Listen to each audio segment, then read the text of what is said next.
Saludamos a Laura Vilches. Laura, muy buen mediodía. Te saluda Mauro Aguilar, Diego Fiori, de Radio Universidad de Rosario. ¿Cómo estás vos? ¿Qué tal? ¿Cómo están? Buenas tardes. Bien, gracias por atendernos. En primer lugar, preguntarte qué información podemos actualizar en la coyuntura del caso y el femicidio de Agostina. Mira, los últimos datos que tenemos son los de la detención a fin de la semana pasada de otro de los que podría estar implicado por haber encubierto a Barrelier y los avances en torno al proceso de jury que deberían darse durante esta semana respecto a los dos fiscales, tanto Iván Rodríguez como el fiscal Garzón, ¿no? Eso se está tramitando en la legislatura de Córdoba y es de allí donde vendrán por lo menos esas noticias. Laura, ¿qué podés decir sobre el proceso que viene llevando la causa? Fuiste ícono y de hecho te abrazamos en ese momento cuando se conoció tu intervención y pregunta sobre los niveles de cinismo que venía manifestando el fiscal Raúl Garzón. ¿Cómo analizás lo que fue la repercusión en segundo término y en primer término, cómo analizás el proceso que se viene llevando a cabo? Mira, yo sigo sosteniendo que la investigación estuvo plagada de dilaciones y de irregularidades, pero sobre todo comenzando con el hecho de que Barrelier estaba libre y que eso es responsabilidad absoluta del fiscal Iván Rodríguez, que es uno de los que tiene pedido de jury, ¿no? Y creo que ahí es radica una cuestión clave que tiene que ver justamente con cómo la justicia actúa frente a estas causas, cómo la justicia desoye el relato de las víctimas, cómo inclusive encubre. En esa causa ya estaba configurado, de acuerdo a lo que tipifica el Código Penal, el delito de trata, porque Barrelier ya había incurrido en la captación mediante el engaño y mediante la violencia de esa joven que hoy la prensa, en acuerdo con ella, llama Milagros, justamente por lo que había sucedido. Y lejos de Iván Rodríguez haber tipificado lo que estaba ocurriendo como posible delito de trata e investigarlo como posible delito de trata, lo que hace es marcar una privación ilegítima de la libertad simple, que obviamente es un delito que por las características y por lo que efectivamente ocurrió, permitió la liberación bajo fianza. Entonces ahí hay que marcar ya un nivel de responsabilidad judicial. Y después, en torno a lo que tiene que ver con la causa que llevó Garzón, la familia denunció, y eso se sostiene, que demoraron en tomarle la denuncia a la mamá, que luego la alerta Sofía se dictó tarde, que la incorporación del testimonio del remisero, que iba a ser crucial para el cambio del curso de la investigación, también se realiza con dilación. Es decir, se actuó con cero perspectiva de género y con cero cuidado sobre la familia y sobre la víctima. Y hay algo que quiero señalar muy claramente en torno a la actuación del fiscal Garzón, porque tanto él la defendió no solo en la conferencia de prensa, sino los días posteriores, y lo mismo hizo el ministro de Seguridad, Juan Pablo Quintero, a quien el fiscal cubrió en la propia conferencia, que es que el tiempo en el que ellos se excusaron para ir desplegando la investigación, inclusive señalando que primero buscaban a una persona viva y que luego gira la investigación. Bueno, eso da cuenta de su absoluta falta de perspectiva de género, porque cuando hay una desaparición de una mujer, de una infancia, niño, lo primero que se tiene que pensar es la peor hipótesis, porque los femicidios ocurren y en Argentina cada 30 horas, porque la violencia sobre las infancias ocurre y esas horas son vitales. Y no solo son vitales, sino que inclusive evitan la revictimización de la familia y evitan la revictimización de la víctima. No es lo mismo que Barrelier haya tenido todo el tiempo para intentar deshacerse del cuerpo de Agostina, hacerlo en los modos en los que lo hizo, para limpiar la escena de los hechos, para ocultar las pruebas, para tratar de encontrar coartadas. No es lo mismo que si no lo tiene todo ese tiempo. Y ahí es donde nosotros seguimos señalando, como desde hace 11 años, en aquel primer Ni Una Menos, que la justicia es responsable frente a la violencia que se comete.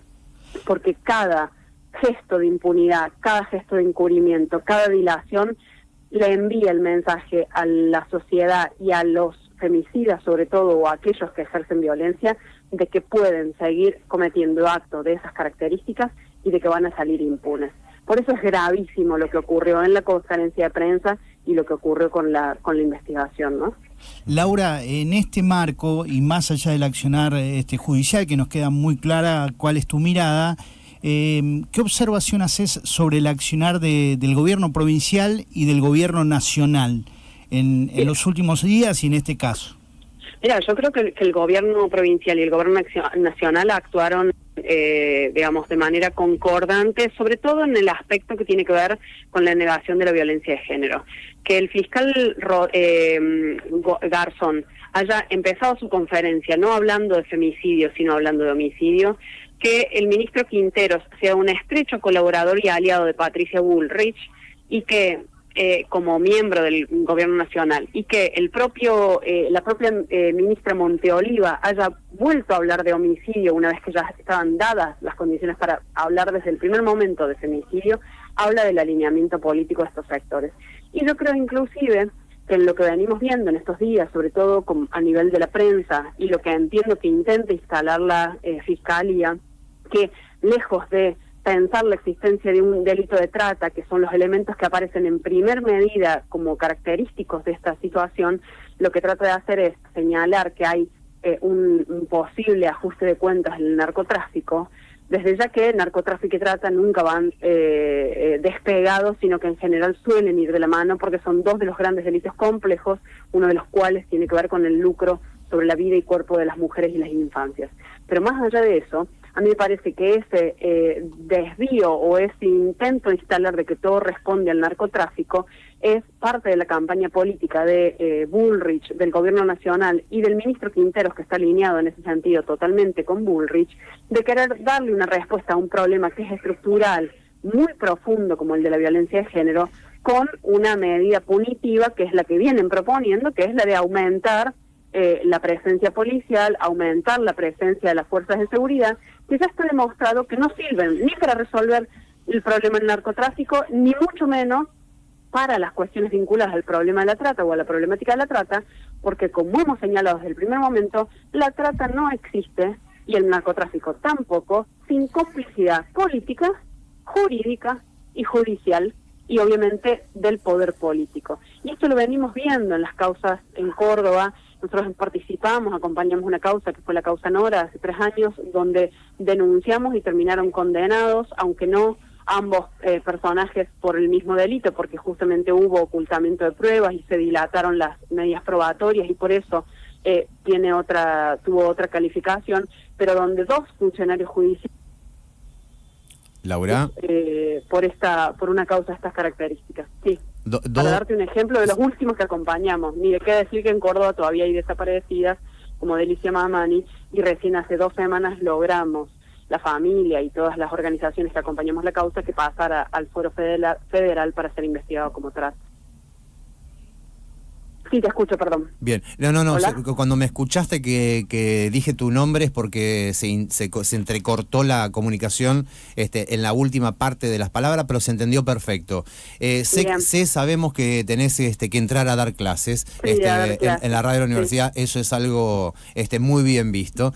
Preguntarte en esta doble función de periodista, de periodista básicamente, y tener una lectura sobre lo que ha significado la jornada de ayer, el trabajo periodístico en la República Argentina. Diste cuenta pública de lo que es trabajar periodísticamente con una mirada crítica, inclusive posicionándose o parándose ante el poder, como puede ser un fiscal que está abusando, como hizo, ¿no? Intentar manipular, intimidar, crear miedo a los periodistas presentes para poder condicionar lo que estaba diciendo. Totalmente. Esto que acabo de decir lo menciono, está delante tuyo, porque es lo que dije y compartí con los oyentes la vez pasada. Trabajo periodístico en Argentina en este contexto. Te escucharon las palabras antes de despedirte. Sí, eso, creo que lo que vos señalás es clarísimo y fue un poco también la sensación mía de lo que todos estábamos ahí en la prensa. De hecho, inclusive algunos colegas dudaron en preguntar o no preguntar frente además a la magnitud del caso, ¿no? Porque todos éramos conscientes de lo que significa comunicar en estos momentos, pero creo que tal cual el intento de controlar la escena, como vos bien señalás, de este fiscal, que lo que estaba haciendo era una autocelebración y por lo tanto una justificación del accionar judicial, el objetivo era evitar los cuestionamientos, cerrar el caso lo antes posible y que pasara otra cosa. De hecho, casi que, o sea, un poco el tono en el que hicieron esa conferencia era de un exitismo delirante frente a lo que estaban comunicando, ¿no? Y creo que esa fue la reacción social, y vos me preguntabas por la repercusión.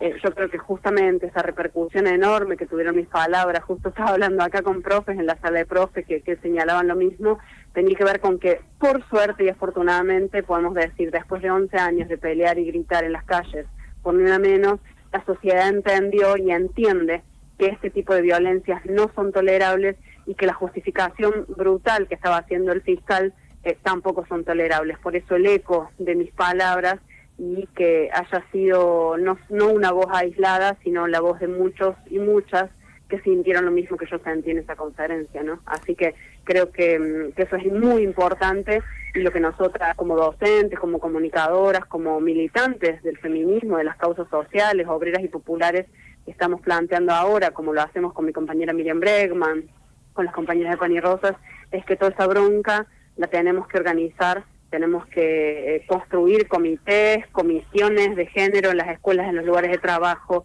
el modo que encontremos para que esa bronca no se disipe, porque si hay tal organización de parte de los sectores del poder para avalar la impunidad y de alguna manera, por acción u omisión, permitir que eso siga ocurriendo, nosotros tenemos que contraponerle una fuerza enormemente superior para pensar que otra vida y otro mundo son posibles, porque es la vida que nos merecemos, una vida sin violencia. Laura, te mandamos un beso y abrazo enorme desde Radio Universidad de Rosario. Muchísimas gracias, un abrazo a ustedes.